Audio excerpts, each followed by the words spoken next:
வந்ததையா இது எந்தெந்த சாமி தந்ததையா எத்தனை பாட்ட சொன்னதையா அத சுத்துற பூமி கண்டதையா அடிச்சு வீசும் காத்துலையும் அந்த தகப்பனாச சுத்துதையா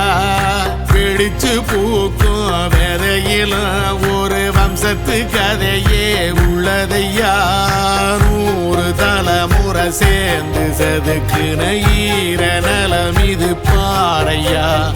வாழும் வரையிலும் நீயும் விதைக்கிற கடமை இருக்கு கேளையா கோடி விளக்காயேந்தி கிடந்த வீடும் இருண்டது ஏனையா மாட விளக்கா நீயும் வரத்தான் வீடும் ஏங்கி நிக்குதையா